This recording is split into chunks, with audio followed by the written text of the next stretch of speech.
Imagine waking up one morning and realizing that next month, your grocery card, the one that feeds your kids, will no longer work.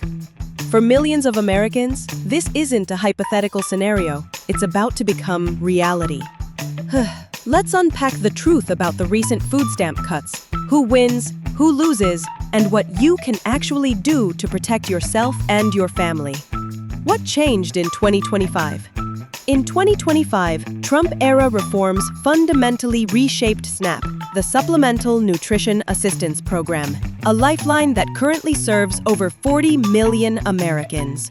The official pitch? Promote self-reliance and reduce fraud. The actual result? Stricter work requirements, burdensome new documentation demands, and a cost-sharing mandate that forces states to shoulder more of the financial burden.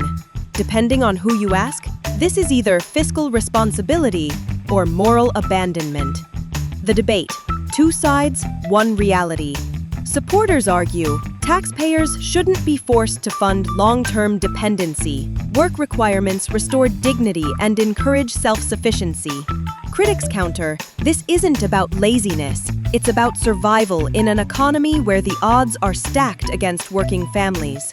Let's examine both perspectives honestly. Side A says, work builds dignity and character. Able-bodied adults should contribute to society rather than relying on government assistance indefinitely. Side B responds, in low-wage America, millions of people work multiple jobs, sometimes 50 or 60 hours a week, and still can't afford to put food on the table. The problem isn't laziness, it's wages that haven't kept pace with the cost of living. Side A argues, giving states more control allows them to tailor solutions to their unique populations and economic conditions. Side B warns, poorer states with fewer resources will cut benefits first and deepest, creating a patchwork system where your zip code determines whether you eat, hurting the very people who need help most. The real-world impact. The numbers tell a sobering story. The Congressional Budget Office projects that approximately 2.4 million people could lose their benefits under these new rules, but the ripple effects extend far beyond those individual families. Local economies suffer. Small grocery stores and markets lose business, forcing some to close and creating food deserts in vulnerable communities. Healthcare costs rise. Hospitals and clinics report increases in malnutrition-related cases, emergency room visits, and diet-related chronic diseases. Children lose stability. Kids experience food insecurity at critical developmental stages, affecting their health, school performance, and long-term outcomes. Working families fall through the cracks. People juggling irregular schedules, caregiving responsibilities, or seasonal work may not meet the strict hour requirements despite working hard. What you can do right now. If you or someone you know relies on SSNAP, don't wait. Take action today. 1. Check your status immediately. Contact your local SNAP office to verify your eligibility under the new rules. Don't assume you're safe. Verify it. 2. Document everything. Keep meticulous records of your work hours, job searches, exemptions, or qualifying activities. If you're denied benefits, this documentation is crucial for appeals. 3. Stretch your food budget strategically. Buy bulk staples like rice, beans, pasta, and oats. Practice batch cooking and meal prep to reduce waste. Subscribe to Imperfect Produce Boxes, often 30 to 50% cheaper. Shop ethnic grocery stores, which typically offer better prices. Use apps like Flash Food or Too Good To Go for discounted items. 4. Tap into community resources. Food banks and pantries. Visit feedingamerica.org to find locations near you. Food co-ops. Many offer sliding scale memberships. Farmers market vouchers. Programs like WICFMNP and SFMNP provide fresh produce. Community fridges. Free, no questions asked food access in many cities. Religious organizations, churches, mosques, and temples often run meal programs. School programs, free and reduced lunch programs, plus many now offer breakfast and summer meals. 5. Explore work requirement alternatives. Many states count volunteer work, job training programs, community service, and even certain educational courses toward work hour requirements.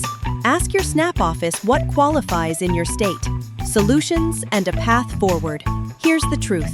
Real reform requires precision, not punishment. If efficiency and accountability are truly the goals, then pair those expectations with genuine opportunity. That means job training programs that lead to living wage employment, not just minimum wage jobs.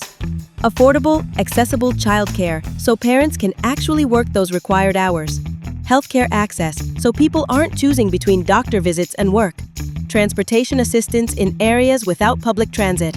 Healthy food access in communities that have been systematically underserved. Whether you vote red or blue, conservative or progressive, food is not a political issue. It's a human one. Hunger doesn't have a party affiliation. Children don't care about ideology when their stomachs are empty. Your voice matters. The conversation doesn't end here. We need solutions that actually work for real people in real situations. Share this video with someone who needs to see it. Comment below with your experiences, your ideas, or resources in your community. Let's build a country where no one, absolutely no one, has to choose between working and feeding their family. Because at the end of the day, we're measured not by our GDP or our stock market, but by how we treat the most vulnerable among us. You might think this issue doesn't affect you, but the truth is, we all depend on a well-fed population. Good nutrition isn't charity, it's an investment in our future. A prosperous nation needs healthy citizens who can work, innovate, and contribute. We can have the most advanced artificial intelligence and the best technology in the world, but if our people aren't healthy, none of that matters. A hungry child can't learn. A malnourished adult can't perform at their best. If we want to remain a strong and competitive nation, we must start with the basics, ensuring everyone has access to nutritious food. Because at the end of the day, the health of our people is the true wealth of this country. All the assistance resources we presented in this video will be available in the video description, so you can easily reference them. Don't forget to subscribe to our channel, where, in addition to showing you resources to help you sell more food, we also present the real-world scenarios you'll need to navigate in order to successfully sell that food. So if you enjoyed this video, subscribe to Foodnology, and thank Gems Cafe for sponsoring this content. See you next week. My name is Mia Myers, and I'll see you in another Foodnology video, where we sell your food digitally.